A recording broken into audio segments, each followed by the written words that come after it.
A surfer injured in what the community is calling a freak accident has died. We first told you about Jorge Alvarado on Monday when he was in the hospital on life support.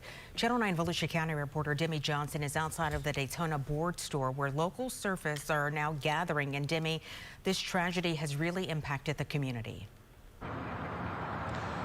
It has, Darlene, and this board store in particular is like a second home to most of the hardcore surfers here in Volusia County.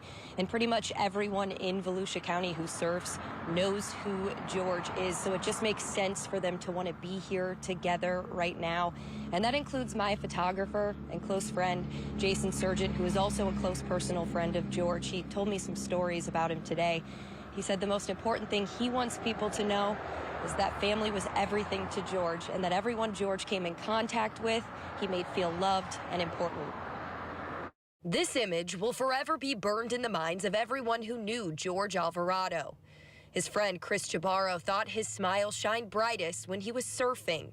That is until he saw him spending time with the people he loved most, his friends and family. He was the human embodiment of the phrase, "This little light of mine, I'm gonna let it shine." And I truly believe that, I really do. He's just an awesome person. Great dad. George died last night after a hard fight in the hospital. He fell off his surfboard Friday morning and hit his head on a sandbar. He was then dragged under the Sunglow Pier before eventually being pulled out by a few good Samaritans. George leaves behind 2 daughters and 2 sons, grandchildren, and many nieces and nephews. He's so proud of you guys, because his kids are...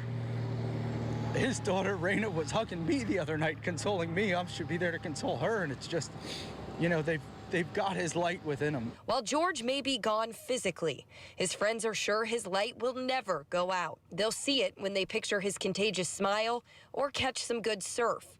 And if they've learned anything from this tragedy, it's to live every day like George. If you were ever upset at anything, man, I hope you ran into George, because he was going to change your day, he was going to change your week, he was going to change your month. He was one of those people that when he asked you how you're doing, he cared and he wanted to know. And you can feel that and just tell how important George was to this community. We have his GoFundMe page linked on our website, WFTV.com, right now. Live in Daytona Beach Shores, Demi Johnson, Channel 9 Eyewitness News. Our condolences, of course, to the family and Jason Sargent, our photographer here at WFTV, who was close with him. Yep.